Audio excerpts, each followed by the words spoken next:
To the end of the road.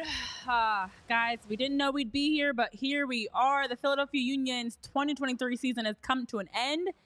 And with that, sadly, I welcome you into what is now a recap show of the Philadelphia Union's loss at FC Cincinnati on Saturday and looking back at this season. Welcome into PHLY Union Podcast. I'm Renee Washington. My usual other half, JP Zapata, not here with us today, unable to make the show, but we'll be back on the show later this week. And I've got Tyler Zulli joining me. We also will have a great guest as well joining us later, who is a contributor for the MLS as well as U.S. Soccer. He's a freelance writer and editor, and that's Charles Boehm, who's going to be on the show. And with all that said, it's a very sad day. Will, I see you're the first in the chat. Very consistent. You're one of the first in the chat. Agree with you. It was a tough game to watch. Horrible call at the end, you're saying, and you wonder how many changes we see next season. As you guys trickle in, hit that thumbs up button. Make sure you're joining the conversation on this Cyber Monday, as we're also having a somber, sad Monday. Now, my initial thoughts watching this game definitely was not a great game. It was very frustrating to watch at times, as we just could see, at least in my opinion, the first half, especially with the Union, were not matching the same level that we saw from FC Cincinnati. And it felt like, this could be it. But I still had hope. I still had hope that come second half, things would turn around. The Union did play much better in the second half, but was not enough, of course, as we saw Mascara's game winner in stoppage time. We'll get to the controversial call. We'll get to all that, but also possibly the last time we see Ali Bedoya in a Philadelphia Union kit. These are the moments now, as I'm digesting and processing the loss, that it's starting to hit me. Oh, wait a minute. Probably not going to see Kai Wagner back. Probably not going to see Ali Bedoya back. Probably not going to see someone like Julian Carranza or Michael Ua. We have no idea. Daniel Gazdag, who's going to return. So it's adding insult to injury, because now we start to wonder which moves will be made. So welcoming in our producer, Tyler Zulli. I'm curious to know, Tyler, your initial thoughts as you've had a chance now to get 2 sleeps since the loss. How are you feeling? So first of all, I guess you can't get rid of me. Is this just like you and I are destined to do shows for the rest of eternity? This was a game of, it was a 96-minute game that boils down to 4 seconds.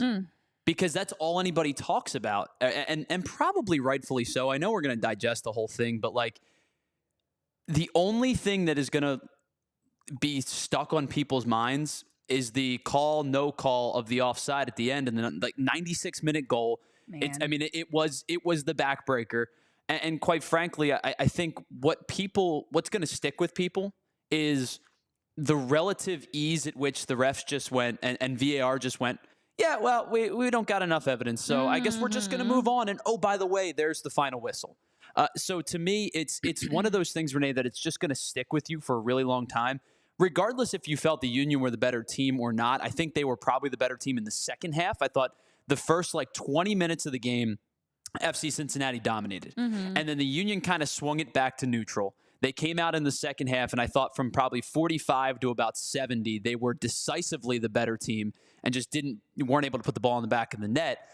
And then you get the back-breaking goal in the 96th minute. And again, that's all anybody's going to come back to is, what is VAR doing if you're not using it to an advantage that was, relatively clear to me that he was offside. Yeah, that's absolutely what makes it the most frustrating, Tyler, because I had a feeling, and we talked before the game even happened, we could see the game going either direction. Right. FC Cincinnati, Supporter Shield winners. Obviously, it's also a rematch of last year's Eastern Conference semifinals, where the Union did knock off FC Cincinnati. Knew there was going to be some extra vengeance with it being in Queen City. Rose Lavelle was pregame doing the pregame sword thing, which I loved because obviously I'm a women's soccer fan in general, but I'm a Rose Lavelle fan as well. Loved seeing that moment. Was excited for the game. Was excited for all that was teed up. Obviously, they were without their defender of the year and Matt Miazga, excuse me. The Union without Kai Wagner and Jacob Glesnes. Did get the news that Jacob was going to be on the bench, could be a possible late substitution. So all the storylines were teeing up, and we were so excited about how this was all going to unfold. And then it was a controversial goal. And I would not mind. I'd still be upset. I would not mind if the Union lost and it was just, a good goal by Cincinnati. But to see a goal that's a game winner in stoppage time, because that's the other part of it. That you give up a goal in the waning minutes of the game, it's hard to come back from that. And it, to me, was clearly an offside play. That's where I'm like, you've got to be kidding me. It's been that kind of a year for the Philadelphia Union where it's like anything that can go wrong will go wrong. And as you mentioned, most importantly, the two of us are inseparable, apparently. We're just on every show together. The real dynamic duo here, right here. But Tyler, I agree with you. I just feel like it was kind of like that hit to the gut because you're like, oh, this is how the 2023 season is coming to an end with a goal that is extremely controversial. And I had the exact same response as you, and I'm curious to know if others did as well. And, I'm sure many people did. I did not feel like VAR was that long. I've been on broadcasts for the NWSL and on different broadcasts, and they take their time. They look at it from multiple angles. It usually takes a significant amount of time, especially at that point of the game. It's a playoff game. It's the final minutes. It's obviously the deciding call whether that goal stands or not. And it did feel very dismissive. And I didn't like that because I feel like we didn't see enough evidence to for sure say it was onside, because I don't think they took enough time to actively look at it. And I'm obviously not looking at the screen that the officials are looking at, but we're just getting the replay. I wanted to see it from multiple angles. We just saw it from Murphy's pass. We saw it from kind of a sideline view, and the sideline view is the one that I saw as offside. And I know in soccer, as someone that's called a number of these games, if there's not enough to overturn the initial call on the field, it will stand. But I actually felt like in this scenario was the opposite, where there was enough, even though it wasn't clear and concise to some, because to me I felt pretty concise and obvious, I thought there was enough that you could see he is offside and the initial call should not stand, because he's absolutely in an offside position as the ball is being played. So all the drama of 2023, and we come down to this, Tyler, of looking at where the play is, and this is it. And the other part is, as you're looking at this, you obviously have to keep in mind when the ball is being played. And so I was irritated because I don't know why we didn't get a nice slow-mo version or a better slow-mo version of the play unfolding with it leaving from Murphy, where Murphy is in the run. Because I felt like if you look at that picture again, and Tyler, if you can flash it up one more time, you see number 32, Murphy is in a position behind the back line of the Union. There is nobody else behind him. And so to me, you are right there, you're offside. And then when they showed it in the game, they also showed the initial pass being played in, and it felt like the ball, you could see some separation between the foot and the ball. Tyler, I don't know. Yeah, we've been around the game long enough. That looked offside. Yeah, and the one thing that I think a lot of people are going back to is you're trying to match up like Carranza's right foot with his left foot, or his right foot, the arm extended. Now the arm, or at least the hand, is not supposed to be part of that call. But I understand that you are looking at a ton of factors where when the ball was struck, that screenshot that we took may not have been exactly when the ball was struck, but that to me was the definitive shot, at least on the replay. Now, I was out, with a bunch of people, watching the game, and the uproar, like just the sheer, like, what are we doing? Because listen, anytime you root for the team that you root for, you're going to immediately look for the call to go in your favor. Whether it's a call or a no call, you're going to look for that call to go in your favor. And the first view when we watched it live, no one called for it because it was bang, bang. It happened real quickly, and it was just a despondent feel. And then we went, hold on, wait a minute. And then you could see, there was probably 100, 150 people at the place that I was at. Everybody's hand went up. Like they were, they had the flag.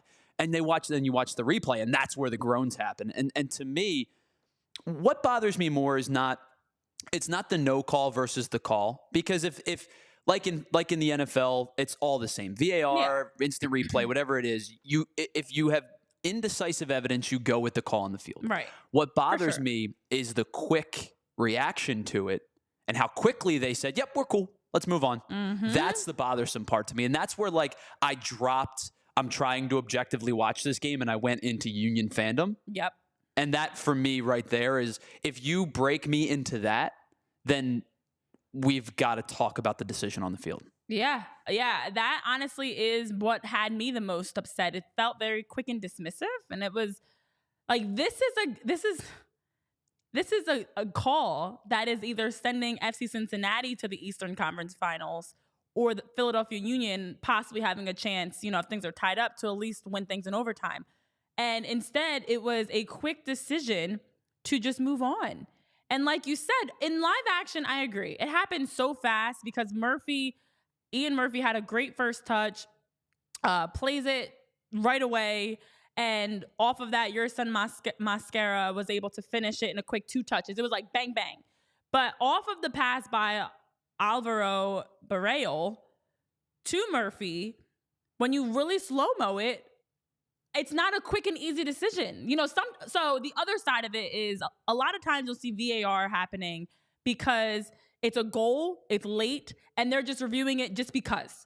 They're almost like it's a and I've seen some of those goals where it's like, there's no way anybody was offside, but they're still going to do their due diligence because VAR exists to take time to review it.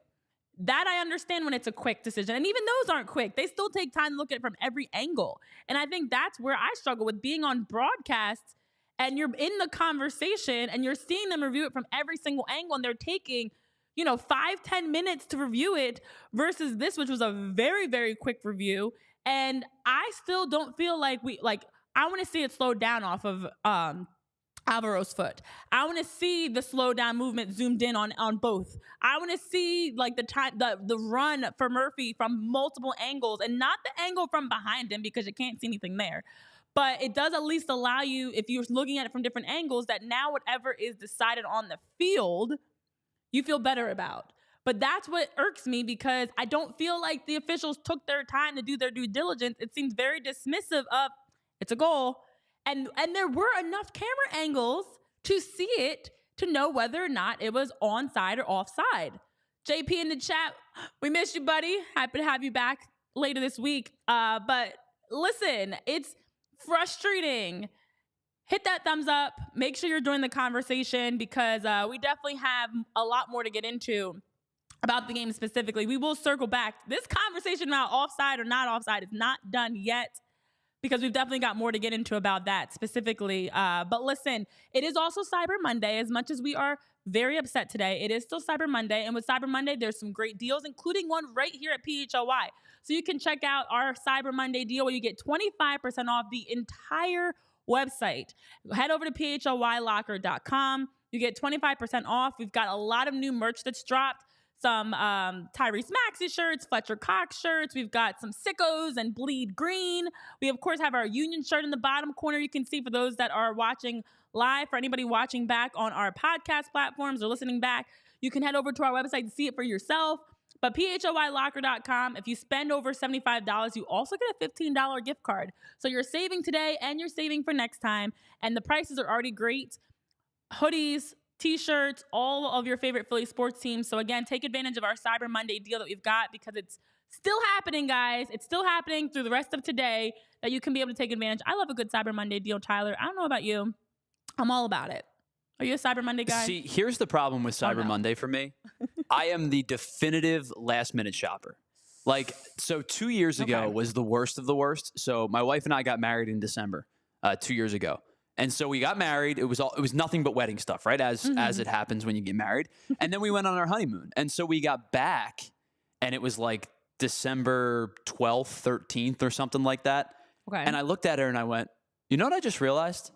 I haven't bought a single Christmas gift. I am so screwed. And then I said to her, I'm never doing this again. And then, of course, I do because I'm a procrastinator. And so I think our Cyber Monday deals are great, but here's my problem. I am a procrastinator.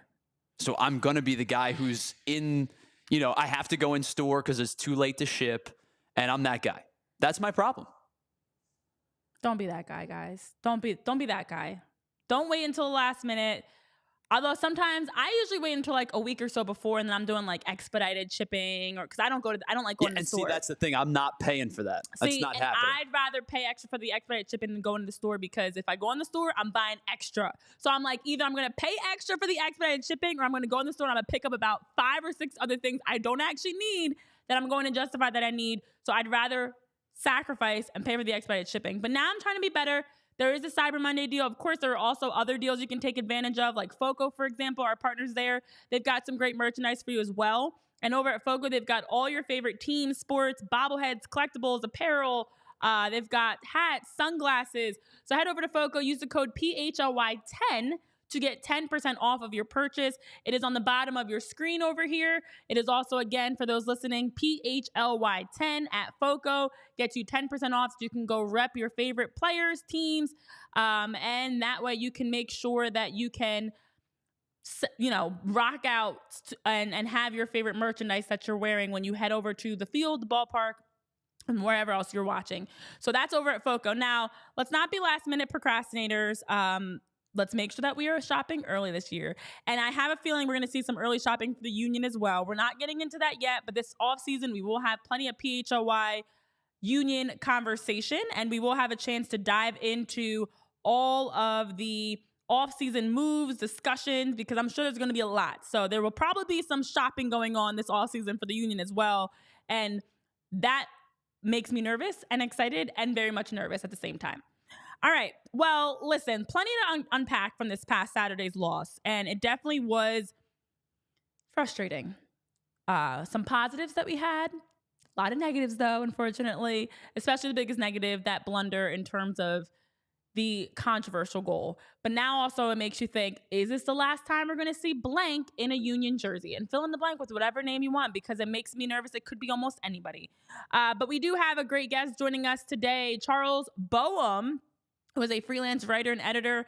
He's contributed work with MLS Soccer, U.S. Soccer, been in a lot of different major league soccer coverage over the years. Does a fantastic job, has worked with a number of different outlets, and we're excited to have him join us in just a couple moments here on the show. And Charles is going to be able to weigh in because I'm curious to know others' thoughts as well. I know personally, I'm like, I don't know if it's just me being biased, but I look at it from the other side. What would I, if I wasn't a Union fan, how would I feel? And I still feel the same way. I still think that it was a situation where we unfortunately, got the wrong side of a VAR. It just, all right. That what you just did right there is like the landscape of Union fans the last 48 hours. It's just like,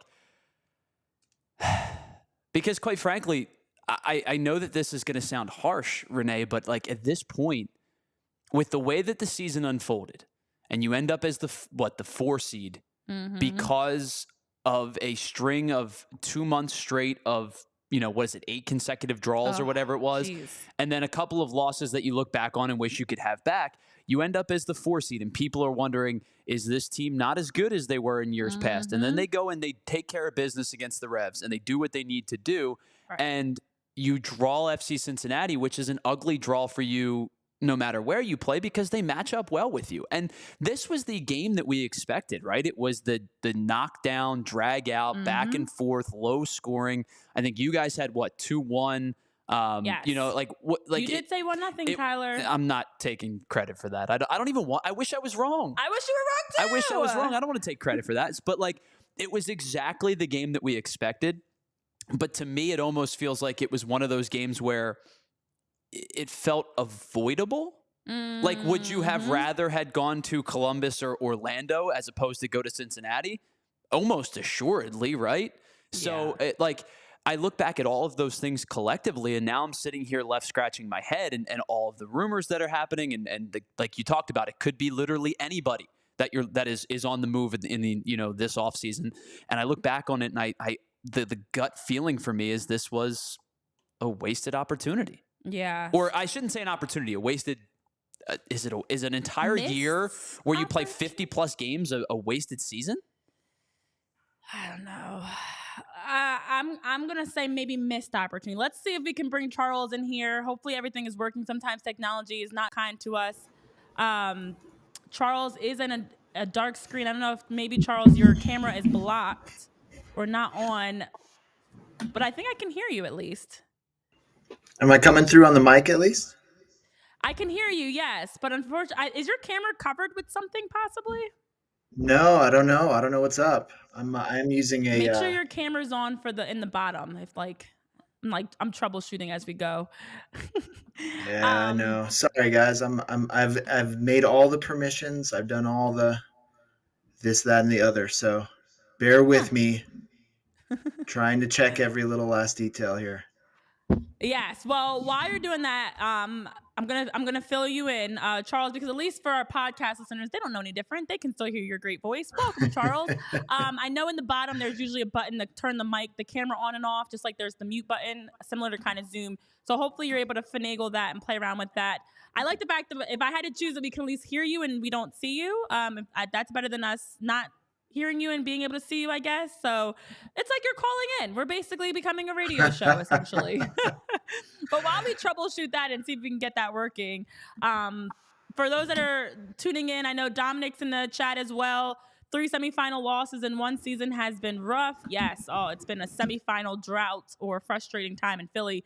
JP's talking about the terrible way this season has come to an end.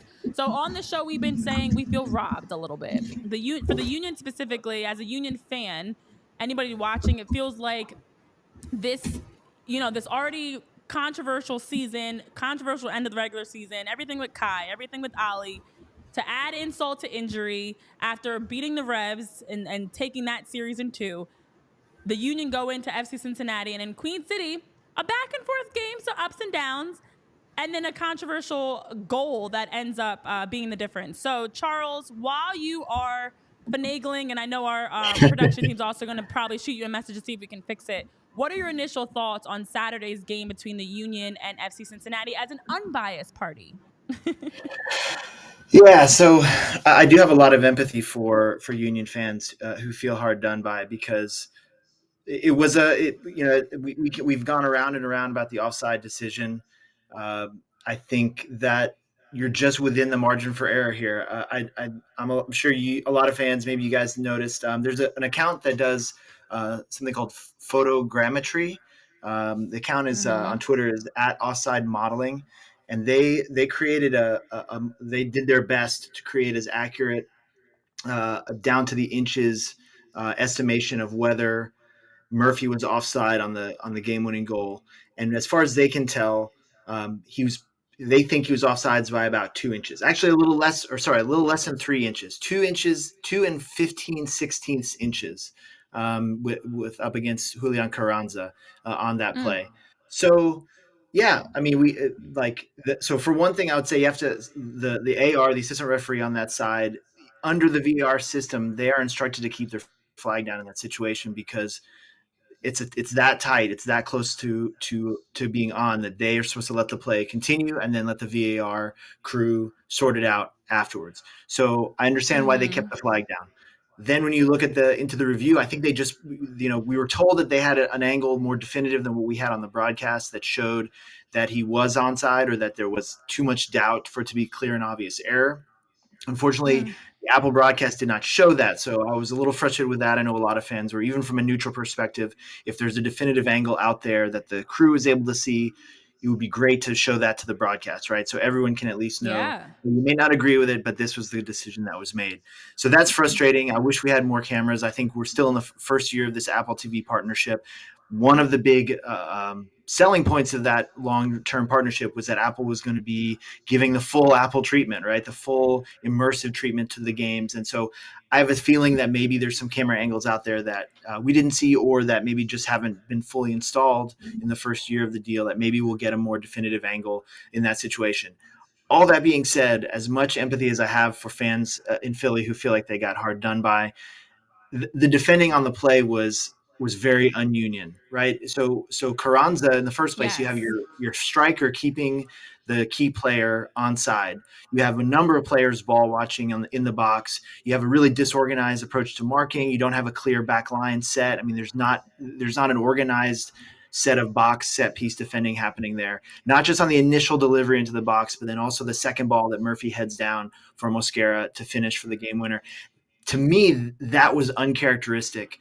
Philadelphia Union's whole model is based on controlling the controllables, handling the basics of the game, and then winning the other areas of the game, especially up front, by the tight margins that their system is built around.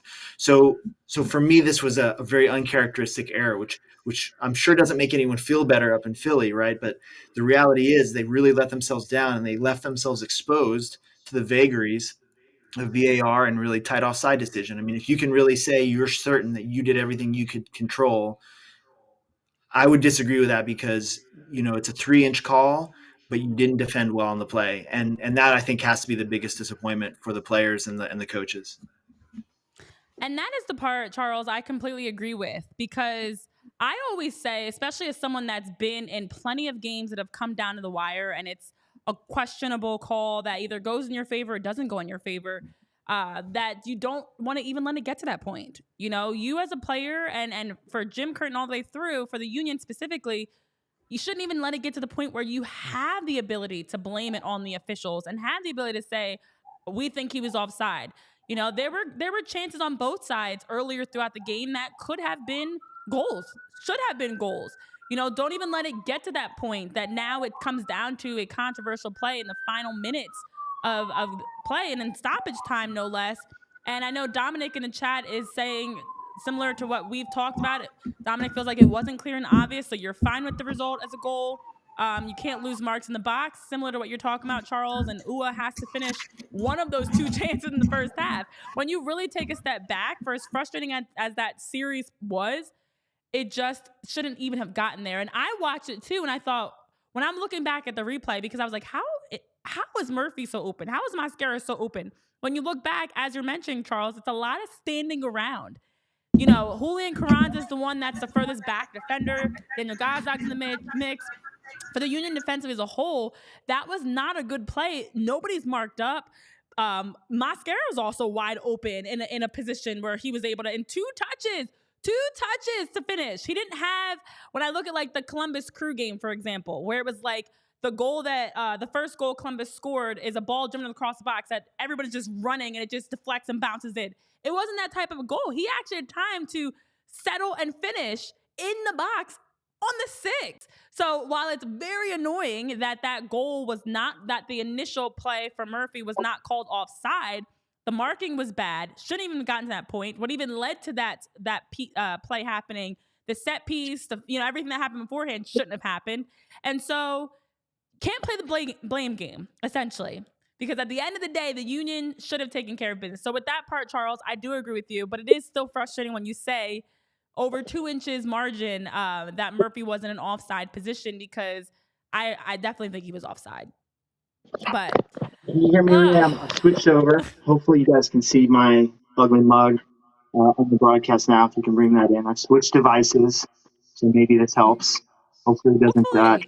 Yeah, am I coming through okay? We were gonna give it a shot really quickly and see if it's working. All right. But while we're doing either way, we put your picture up for now. People can at least take a look at your picture while we're fixing on the video side. I know Tyler Zulli's working hard at it. We have our production team that's working to fix that. But either way, Charles, you're making some great points. Coming right into the show, dropping some great points and perspective, because I do always agree. I'm not one that likes to blame the officials. I do feel like the game itself was very physical, as we expected. It was very back and forth.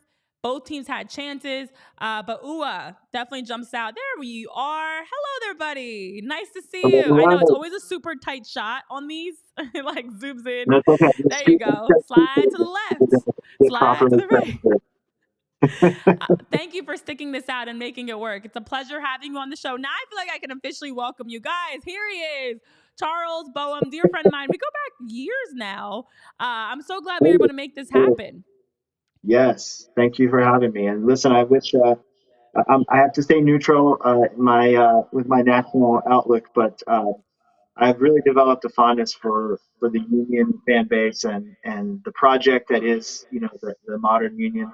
And so it's a moment of reflection, I think, for everybody. I know maybe sadness isn't the right word from my perspective, but I'm certainly kind of, a little down, subdued, I guess I would say, thinking about kind of where the project is, because I'm sure you guys have talked about it. The narrative around this club right now is that this offseason is going to be significant changes. Right now, it's unknowns. We'll see. Maybe less will happen than people are bracing for. But it feels like, on first blush, the current kind of iteration of the Union is changing, or this kind of competitive window is closing, or at least something is evolving. We'll see who gets sold and who doesn't. On the sort of more balanced side of things, I think this is a model that by nature is built on turnover, right? So, the Aronson brothers came up, contributed, and were sold.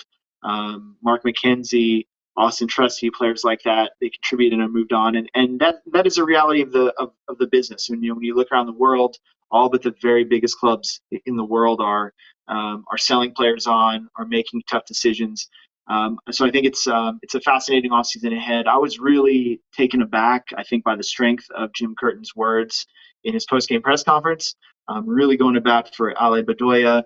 Really, I thought, sort of almost defiant, I think, in his, without mentioning Ernst Tanner's name, making it pretty clear that they have a difference of opinion on whether Ale Bedoya, the captain, should come back for one more year or not. And I would just, I certainly would bring him back for another year. But I think I can see the genius of the thinking on the part of Tanner and his staff, which is that, again, Jim always talks about the tight margins, right? This system is designed to maximize the value of everyone in it, and to compete against richer clubs that spend more money without having to get into a spending race. And I'm sure he's looking at Bedoya's age and profile and saying, it's better to cut ties a year too early than a year too late, and strictly in sort of individual performance metrics. But I think that perspective, while that's good for business in general, in this specific case, I think you're risking doing damage to the chemistry of the locker room, the relationship that the club has with its fan base. So really intrigued to see what happens there, because I think Bedoya's got more to give, and I think he's going to be key. If you say goodbye, let's say Carranza gets sold, let's say Jack McGlynn is going to get sold in a year, in under a year. Let's put it that way. Maybe other comings and goings. A figure like Bedoya can be really useful for some continuity. Oh, gosh, Charles. Listen, that has been the consistent conversation we've been having here on the show at PHLY Union Podcast, but also, for all of us, it's been, why does this need to happen? Why are we having, why was this something that came out during the international break and the final part of the regular season, as the Union already had a stretch and series of draws, that now on top of the Kai Wagner initial issue was the contract an extension. Now we're also getting an Ale Bedoya leak. But before we even get into Ale Bedoya, Jim Curtin's comments, Daniel Gazog's comments, I do want to take a quick step back and look at the fact of the matter in terms of stats. I know we have some stats I want to take a look at from this past weekend's loss, because before we even talk about the future, when you look at the current model, the question is, do the Union have the pieces to be able to compete? Because when you look at, Nate Harriel, Jack McGlynn, a lot of the young players, Quinn Sullivan, who comes in late, you look at the youth, that's what they've added. You look at Jose Martinez, who goes down injured in the game, which was frustrating to see. Of course, Bueno comes in for him. But Martinez had been playing very well sitting in the midfield and just helping, especially defensively. And the Union overall did do a good job past I said the first half. Tyler feels like the first 20 minutes. The second half was a shift. The Union definitely got better. So let's take a look at some of the stats from the game, because it was a very even back and forth game. The Union actually outshot FC Cincinnati. Of course, and FC Cincinnati did have more shots on target and did outpossess the Union. The Union consistently have been outpossessed in a majority of their games, though, unfortunately. So the overall stats, it was a very physical game as we expected. Every game between these two have been very physical. I expected nothing different from this one. I think I was reading it was 29 cards in the last 5 meetings between these two teams, 12 in their last time they played in that 2-2 draw. Always a physical game and very back and forth. Corners, offsides, in favor of the Union. Actually had less offside, by no surprise, but okay, we're gonna let that live as it is. But overall, the Union did at least generate offensive chances, just weren't able to finish, because when you look at the expected goals, now that's where things get a little bit hairy. So for the expected goal stats, and Tyler, if you can flash it up really quickly while we work on Charles coming back, the expected goals that we had for the Union at FC Cincinnati was, the Union had chances that Michael Uwa chance, both of them, the ones that jump out to mind, in their 4 shots on target and their total 16 shots, 1 total team expected goal that they should have had at least 1. And so this is a team that did compete. They did create. They did have offensive chances. And so they weren't able to finish, which has been the consistent problem for the Philadelphia Union the majority of the season. Last year, offensive numbers through the charts. This year, offensively, Daniel Gazdag, Julian Carranza, Michael Uwa, Quinn Sullivan, Ty Baribo, whoever's in the mix, unable to finish. That hunger in the final third was not there this season. So before we even talk about the future, what do you think, in your opinion, as that neutral, unbiased perspective that you're bringing, what do you think was the difference for the Union this season, and why they were never able to get their offense clicking to be able to turn that corner? So part of it, I think, is the conventional wisdom is that reliable chance creation and goal scoring is the most expensive commodity in world soccer, right? So, clubs are accustomed to having to spend the most, especially in MLS, where the salary model and the salary cap situation really strongly incentivizes you to spend more on your attack. And that's why we tend to have a kind of an attacking oriented, wide open league traditionally.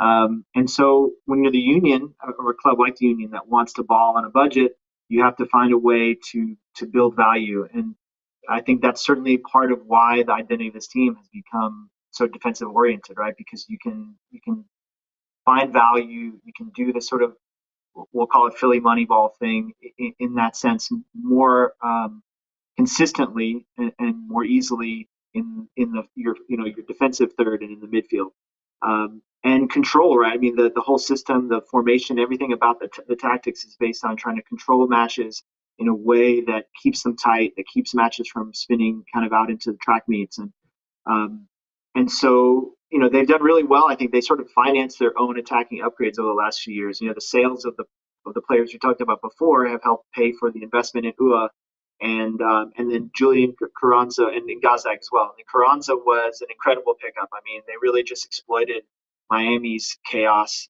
in the first couple of years of their existence to get an incredible deal on a really good player. You can only do that for so long before I think the word starts to get out and your fellow general managers start to get a little suspicious, right? And so I'm sure when Ernst Tanner picks up the phone and expresses interest or explores doing deals around MLS, that it makes other clubs think twice, maybe, especially within the conference. So there's a little bit of sort of declining return on your investment there and your margins. And so the question is now, do they have enough money socked away to go make more of those bigger investments? Baribo's an interesting one because we haven't really seen much of him. He seemed like he was a Carranza level, at least competitor, right? At least a candidate for minutes and maybe a long-term successor.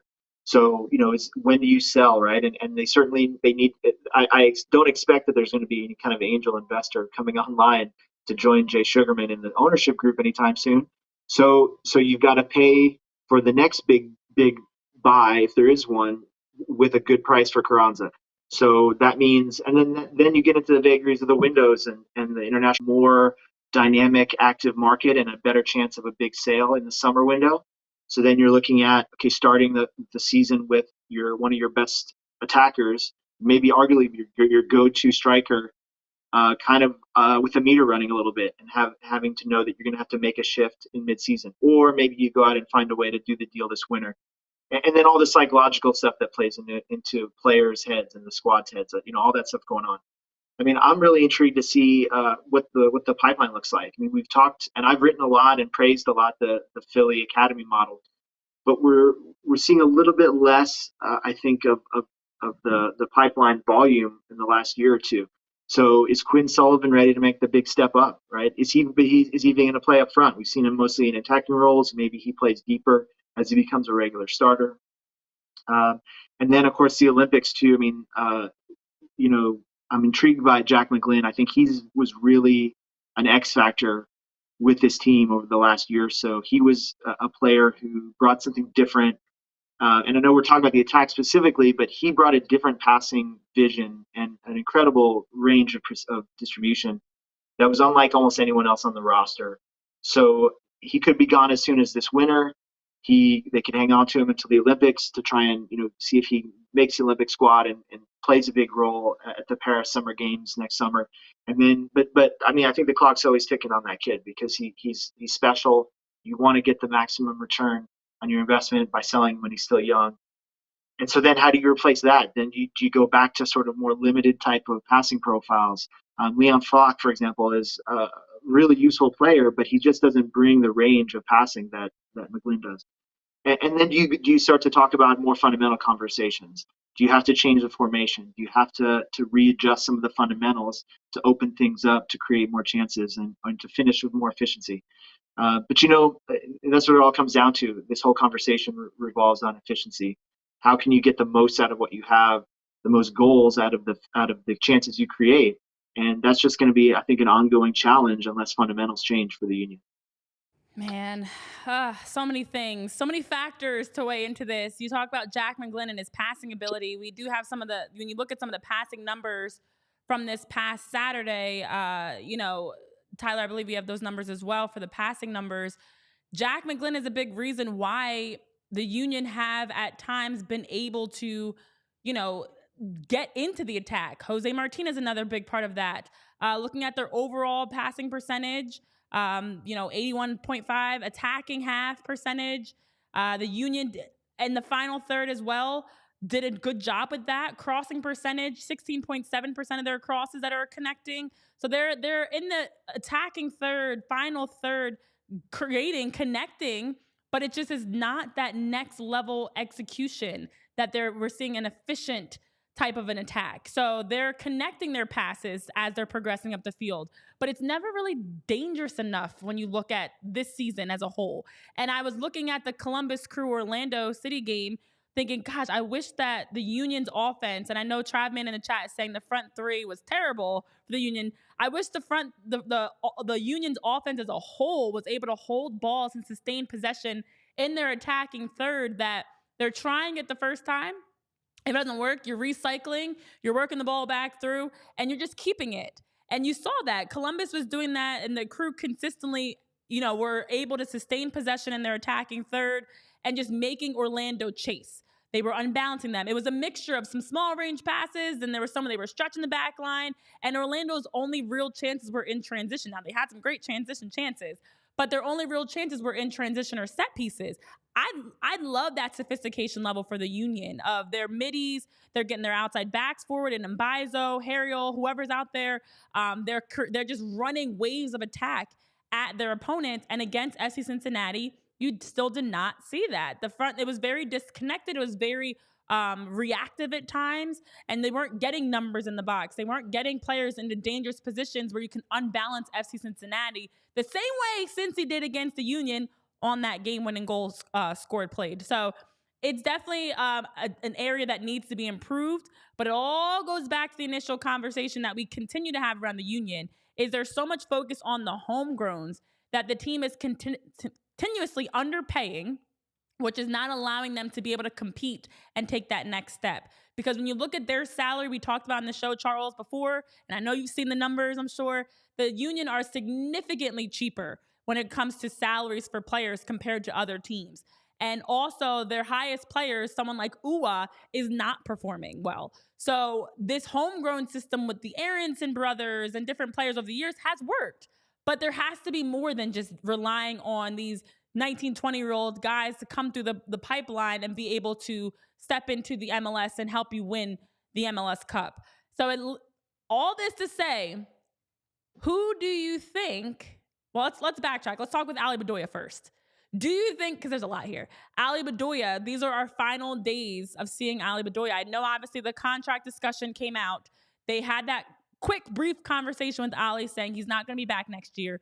Jim Curtin in a presser did say a lot about Ali, specifically this screenshot that we have that Daniel Gazdag also shared. Alejandro is bigger than anybody that's ever been at this club, myself included. He should 100% be back.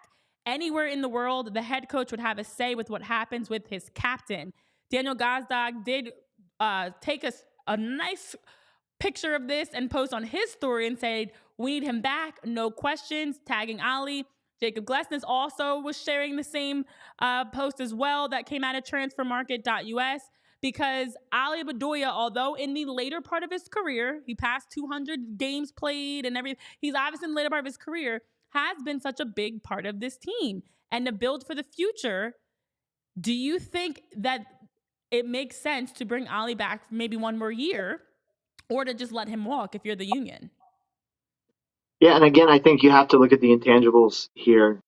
Just the simple fact that there's something approaching a revolt among the squad about it. The players are making themselves known without any question about how they feel. And I mean, I rarely have in my many years of covering MLS have I seen a coach go off on the level that Curtin did. And he's not necessarily the type who I can think of him often having questioned so explicitly, the judgment and the decision making of someone above him on the organizational ladder. But I think that shows his level of frustration. And now it's almost like you come away from it with more questions than answers, because for Curtin to speak out that bluntly, almost like putting his own job on the line in an attempt to keep Bedoya in the fold, that makes me wonder if he's more disgruntled maybe than he's let on in public up to now. He has been a hot commodity. He's currently under, I think he's got 2 more years on guaranteed years on his contract. Curtin does. So maybe he feels like he has the clout to do this and won't risk getting into hot water with Ernst Tanner because of the dynamics there. But that's another fascinating plot now to sort of follow here. And again, I just think there's so much else that's changing. I mean, I felt like I should probably, in the context of the attacking discussion, I think we should probably be talking more about Kai Wagner, because as bad a taste as the nature of his transgression and the fallout that it caused has left in my mouth, and I'm sure in the mouths of a lot of other people, he is an integral part of the attack. He brings something from as an attacking left back, that this quality and consistency of his service that really was badly missed. And we also, I should also point out, I really thought this was as vulnerable as you could hope to have Cincy in this moment. They were really shorthanded in the back line. I really thought that Philly would find ways, and at times they did in the second half, to expose that back three that was so makeshift. With Philly fans know Ray Gaddis well, right? I mean, he's fundamentally not a center back. He's a veteran. He's smart. And he knows he can play the position in a pinch. But that's what it was. It was a pinch, and so this was a good chance. And again, I think Curtin's in a tough spot. How do you open up the throttle without undoing so many of the strengths that you rely on tactically and in terms of your identity? So, is there a kid in the pipeline who can bring the level of service from wide areas that Wagner can, and to a lesser extent, I think Mbaizo can from the right side? I mean, we haven't seen it yet, right? It's not there. I mean, Harriel is a great prospect who's come up and has brought real contributions. He hasn't yet shown us that he's got an elite level of service. Maybe he can develop that as a daily starter, which I think we're getting into that time, right? Maybe Mbaizo, gets back on the international radar with a good Africa Cup of Nations this winter, and they can, he moves on, and you open up a spot for Harriel. But mean, especially having to play left back last night, Harrell's just not going to be dropping the type of dimes that Wagner can and that Mbaizo on a good night can. So I think again, so then you go to the. I thought the Philly when they were playing three in the back at times these last couple of years were really interesting. I don't think Curtin liked the way that maybe it exposes your defense a little bit more regularly. But I think if you play like something like a 3-5-2, maybe you can get more numbers forward into the attack. Maybe you can ask different questions, create different movements. But right now, it's just they don't. And then the depth picture too. I mean, we haven't talked about that yet, but when you get into the playoffs and you start to get suspensions and you get injuries and mileage adds up, you have to have a deep bench. And when you look around the league, the teams that are still alive right now, most of them have not only impact elite players in the important positions in the first 11, but they can go deeper and they can get minutes and contributions further down. I don't think, and when we've seen these big games, and I think Jim is getting unfairly painted maybe as someone who hasn't come through in the big games. And maybe you could apply that, I think, also unfairly to the entire squad because they've had so many maybes and almosts over the last couple of years. But in those moments, your depth does get exposed. And sometimes it's obvious to see and sometimes it's not. But I think they've got to be able to cultivate more of an 18-player mentality maybe than a 14-player mentality, which has kind of been what we've seen lately. And that's something I know, Charles, it's like you've been on the show with us regularly because we talked about that, especially in the midfield. And you see that wear and tear. As we know, there's a lot of games that these MLS clubs are playing. The international games, the league games, it's a lot. And to have to ask your players, the same 13, 14 guys day in and day out for so many games to continue to have to perform at that level, at a high level, is really difficult to do. And you could see that where towards the end of the regular season, which is what had me nervous even heading into the postseason for the Union specifically, that players like Daniel Gazdag, they're tired. Andre Blake has spoken about it. Ali Bedoya has spoken about it. It's a lot of minutes. We had Julian Carranza on the show. He was talking about it. And so, I do think this is something where, okay, if there's going to be so many games, you have to build your roster to be able to have, like you mentioned, 18, 19 guys you can rotate in.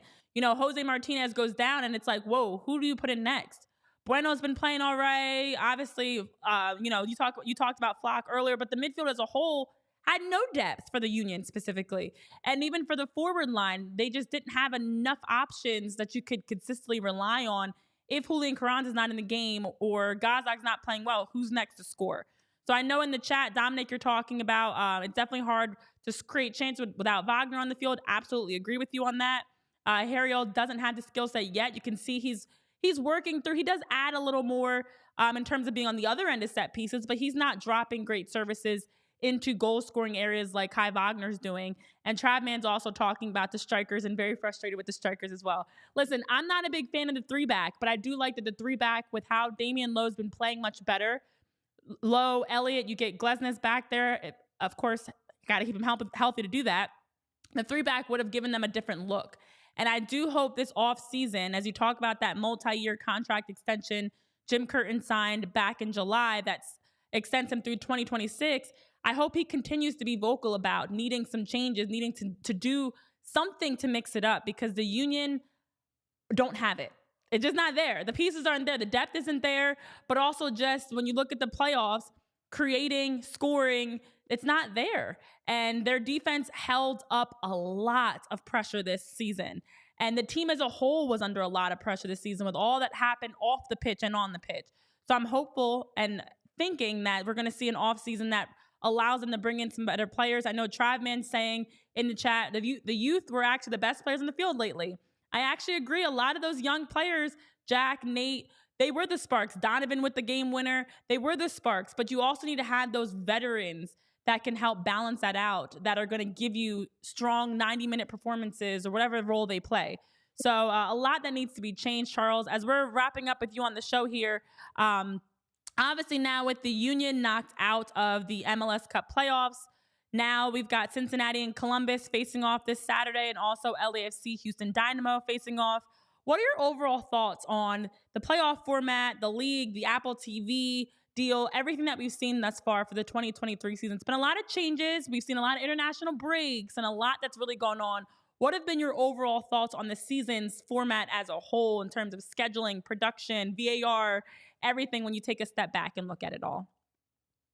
Well, I think that if I had a 10,000 foot kind of view, I would say we're sort of entering a more money, more problems era, I think, for MLS here, right? You're getting into big boy and big girl problems because, for many years, international breaks weren't a hot topic of conversation because there weren't that many MLS players who were going off and playing for their clubs or their national teams. Now it's a serious problem. And the irony is, you know, we for much of the regular season, you hear coaches and players and fans and pundits bemoan the fact that the league still plays through most of the international windows during the season, and then they respect the one that you would think matters the most, right? Which is the one in the playoffs, right? So the rhythm that was lost by having this 2 week break in the middle of the playoffs was because of an international break. Well, do you continue that rhythm and then risk having your best players be gone for key playoff games? I mean, I think that's really a rock and a hard place situation for the league. Maybe they shift the format around to try and create a different sense of momentum. I mean, coming away from this weekend's games, I thought there was real tension, real quality on the field, real high stakes. You felt the drama, and yet I often wonder, or I was wondering repeatedly, would these be the kind of matchups that we want to have a 3-game series to really showcase the best of the best? Maybe the early going to be a 1-game series, and then we get into a 3-game series later. But you have to shift not only the playoff schedule to do that. You have to kind of shift the regular season and figure out how far you can go. I mean, a couple of years ago, before the pandemic, the league was really making a strenuous effort to shift everything back to be done in early October with the regular season, get everything done before December because there were, frigid playoff games happening in places like Toronto where it was 20 degrees outside. And that takes a toll on fans, much less players and coaches. But you can only go so far back into the winter in February to start your season. You can only go so deep into December to finish your season. Where are you going to fit all this stuff in? It's a queen size blanket on a king size bed, and that's a grown up problem that the league now has to deal with. Figuring out how to open up the spending reins, right? I mean, Messi was such a game changer. I was here when Beckham came, and it was this kind of seismic impact on the league of this caliber of player and personality. Messi has blown that out of the water. I mean, I've been taken aback. I think even the league and Messi himself were probably taken aback by the scale of impact he had. So I think it's just a matter of time, probably around MLS Cup weekend. The Board of Governors is going to be voting on what I expect to be significant changes to the salary budget system and the competitive rules. There's talk of a 4th designated player slot. There's talk of dramatic overall lifting of the salary budget, into many more millions of dollars to spend on the squad. So I think we're going to see it definitely evolution, maybe a dramatic step forward for the league in terms of the ambition. And to take it back to the union point of view, that poses a real almost existential quandary, I think, for the union, which is, can this model, this balling on a budget type approach, continue to work if the rest of the league is spending more and more? If that gap between the Miamis and the Phillies is growing, what do you do, right? Can you bring on more ownership? Can you find more ways to invest? Can you ramp up the player sales to try and bring in more money? I mean, there's a lot of good things that are going to come out of this, but there's definitely going to be some disruption. Charles, you are preaching out here. Mo money, mo problems. But this underdog mentality that the union have had, how long can you continue to be the cheap team on the block that's trying to compete with the clubs that are spending millions of dollars to bring in players like Messi? Listen, Charles, you've said, again, like I said earlier, I feel like you've been here. Apparently everybody's on the same page because you just jumped in the show today and you've been saying the same things we've been saying on the show too about the schedule, the formatting, the league as a whole, the union. And so it's been such a pleasure having you on. And as we get into the offseason, we'll have many more of these same conversations. So I would love to have you back on again so we can deep dive some of these areas that we want to see change, because apparently the MLS should just hire us, is what it sounds like, because we know what needs to be changed. So Charles, thank you so much for joining us. Which is that, to put it more positively, I know Philly fans are hurting right now, but let's rewind a few years, right? I mean, I've been using this phrase half decade. This has been an incredible half decade of consistent competitiveness, of really likable, tough teams that embodied the spirit of Philly and the region and the people. And when you go back to the Nick Sakiewicz days, or the days of the Sons of Ben doing a public funeral, right, with carrying a coffin on their shoulders into the tailgate to mourn the death of their club and their competitiveness. I mean, when I think about those bad old days and to where things are now, again, there are problems, but they're the kind of problems you want rather than the bad old days. I could not agree more, Charles. That's a great positive spin to put on it. It hasn't been that long since the Union got their first ever playoff win as a club. And here we are since then, Supporters Shield, MLS Cup finalists, MLS, just playoff is the not even the bar anymore. So that about itself says how much this team has grown. Man. CONCACAF in just a couple of months here, they're going to be playing again in the national competition. Bingo. So a lot of positives to take away for Union fans. You get done licking your wounds because there's a lot of positives to take away from this. And I'm positive that you brought a lot of insight to the show today, and I appreciate that. And so, Charles, make sure you also, before you go, plug where everybody can check out all the great work you do for U.S. soccer, for the MLS, all that you've got going on, because, Charles, you do a fantastic job in your soccer coverage. That's very kind of you. So I'm on MLSsoccer.com, USsoccerplayers.com, occasionally Soccer America, other outlets. You can go to Twitter at CBOEHM, and I'm also over on Blue Sky as well. So hit me up and drop a line whenever. Well, thank you, Charles. Looking forward to having you back on the show in the future. I'm glad this worked out so we could be able to also see you when you were dropping these nuggets and preaching on us. But it's been a pleasure having you here to weigh in on the Union as well as the MLS Cup playoff format as a whole. Cheers. Thanks, Renee. Thank you. All right, guys, be sure to give Charles a follow. Listen, it's fitting that his last name rhymes with poem because it was very poetic in some of the things he was saying. And also, as we know, because the Union get knocked out of the playoffs, it's going to be a long time before we've got another Game Time. But don't worry, because the Game Time app will always have you covered. And whether that's going to see a soccer game, any sports game, a concert, a comedy show, maybe now in the offseason you go see some more comedy shows or go see your favorite singers in concert. Head over to the Game Time app, use that code PHLY to get $20 off of your purchase. And at the Game Time app, they make it nice and easy for you to find your seats. Also check out where your seats are going to be and be able to have a nice view going into that concert, game, or comedy show of where you and your buddies will be sitting to enjoy the event. So head over to the Game Time app. Again, code PHLY gets you $20 off.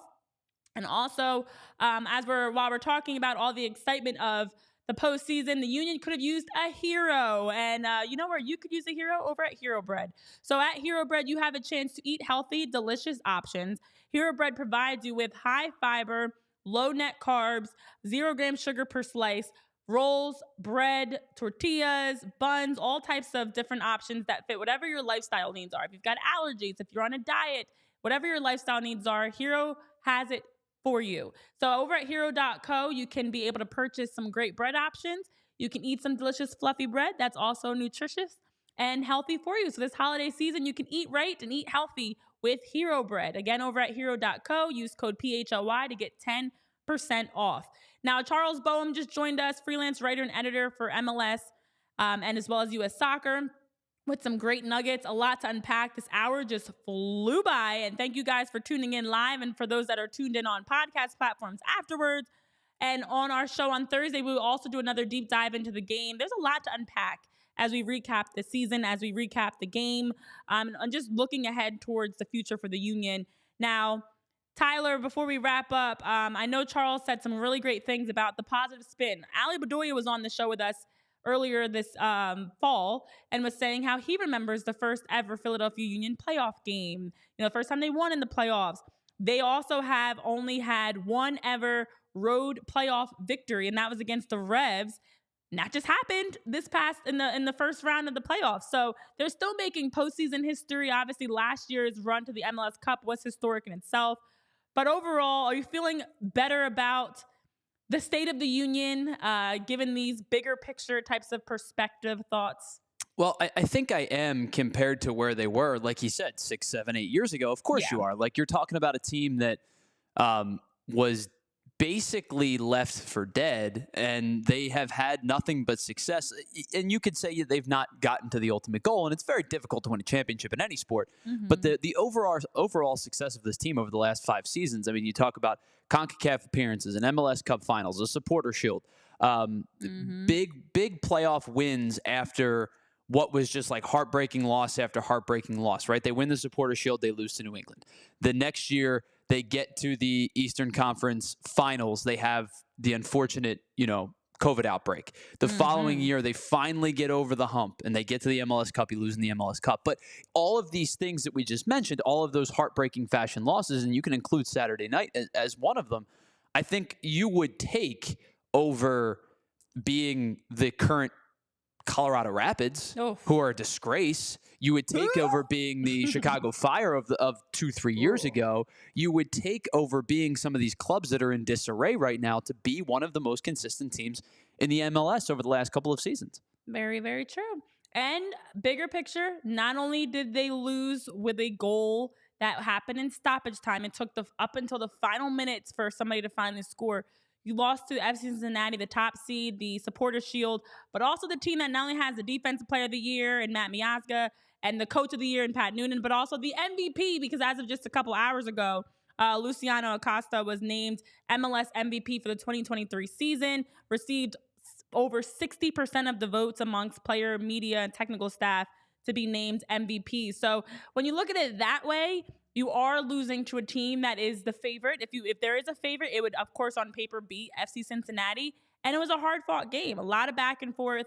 Definitely some good plays that the Union could have capitalized on and scored.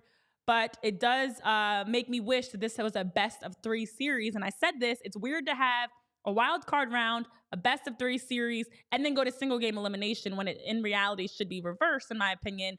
But that sounds like a great conversation for another day. So that being said, we've got to wrap up here at PHLY Union Podcast. We've got way more to get into around postseason talk, off-season talk, as we continue to follow the league, because yes, now the league does continue. Even though the Union season is over, we do have FC Cincinnati facing the Columbus Crew on Saturday before LAFC faces the Houston Dynamo. So more to come here as we continue to unwrap all that's going on around the MLS and the Philadelphia Union. For Tyler Zulli, our great guest, Charles Boehm, myself, Renee Washington, thanks so much for tuning in. Make sure you're subscribing, liking, following, and also taking advantage of those Cyber Monday deals at PHLYlocker.com before the end of today. And we'll see you guys back on Thursday for a nice 3:45 show right here on PHLY Union Podcast. Have a good one, guys. We all silly like the mayor.